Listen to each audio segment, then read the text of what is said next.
Common ആയിട്ട് ചില കാര്യങ്ങളുണ്ട്. എന്തൊക്കെയാ? ഷഷ്ടിയെ മുൻനിർത്തിക്കൊണ്ട് പറയാം. അതാണല്ലോ ഇപ്പൊ എല്ലാവരും എടുക്കേണ്ടത് കൂടുതൽ. അങ്ങനെ അവിടെ വാഴണ്ട, അങ്ങനെ അവരുടെ ജീവിക്കണ്ട. സ്വന്തം അമ്മക്ക് ആരും കാര്യം മനസ്സിലാക്കാനുണ്ട്. മകൻ കല്യാണം കഴിച്ചു കഴിയുമ്പോൾ എന്തുകൊണ്ടാണ് മദ്യപാനികളും മയക്കുമരുന്നിന് അടിമകളാവുമെന്ന് അറിയാമോ? അല്ല, ഞാൻ ഈ തമാശ പറഞ്ഞ ദൂരൊക്കെ പോകാൻ പ്രശ്നമില്ല. എന്നൊരു പ്രധാന കാര്യങ്ങൾ പറയാനുണ്ട്. എന്തായാലും നിങ്ങളുടെ അമ്മമ്മ പറഞ്ഞു കൊടുക്കുക, മോനെ നന്നായി നീ നല്ല കുട്ടിയായിരിക്കണം കേട്ടോ. കണ്ട് ബൻ അപ്പുറത്തിരിക്കുമ്പോ ഈ അമ്മമ്മ കാണുന്നത് ഈ സീരിയലാണ്. അപ്പൊ ഇവൻ എന്ത് ബഹുമാനം. നമ്മളൊരു കാര്യം മനസ്സിലാക്കണം, വീടുകളിലും ഇപ്പൊ പല യൂട്യൂബ് ചാനലുകളിലെയും ജ്യോത്സ്യന്മാർക്ക് അഡിക്റ്റഡ് ആണ് പല അമ്മമാരും. അവര് പറയണ പോലെ അവര് കേൾക്കുക.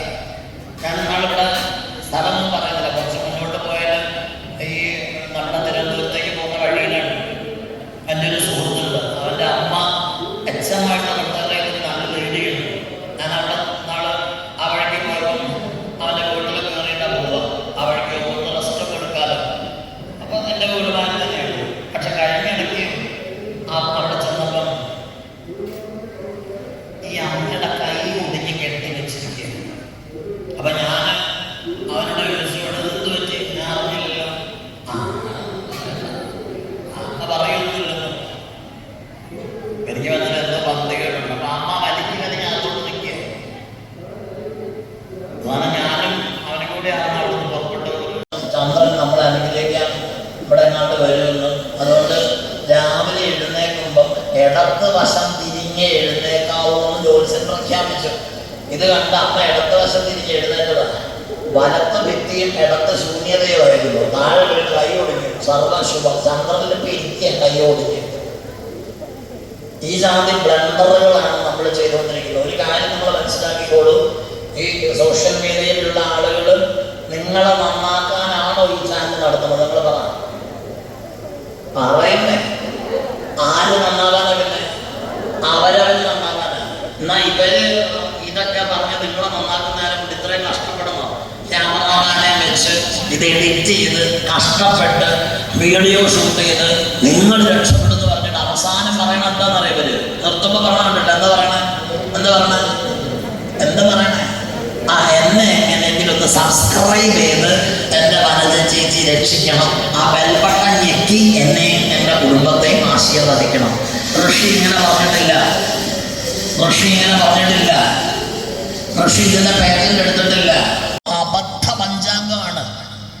വജ്രഘോഷൻ എന്നാണ് ദേവിയുടെ സിംഹത്തിന്റെ പേര്. അതിന് പറഞ്ഞിരിക്കുന്നത് വജ്രകോശായ നമ എന്നാണ്. അത് നിങ്ങളെ കൊണ്ട് എത്തിക്കുന്ന എവിടെയാണെന്ന് കൊണ്ട് സ്റ്റോപ്പ്. ഇത്ര എനിക്ക് അധികാരമുള്ളൂ ഇത് പറയാൻ. അതായത് നമ്മുടെ അഹങ്കാരം നശിപ്പിക്കുന്ന ദേവിയാണ് ആര്? ശ്രീവിദ്യാസാധനയിൽ അഹംവൃത്തി നശിപ്പിക്കുന്ന ദേവിയാണ് ഈ ഭഗവതി. പാതുക ചേർത്ത് മഹാവാരാഹി ദേവീന്നേ പറയാൻ പാടുള്ളൂ. പാതുക ചേർത്തല്ലാണ്ട് പറയാൻ പാടില്ല, സ്മരിക്കാൻ പാടില്ല. പൂർണ്ണദീക്ഷിതന്മാർക്ക് ഈ മന്ത്രം ജപിക്കാൻ അധികാരമുള്ളൂ. വളരെ ശ്രദ്ധിക്കേണ്ടത്.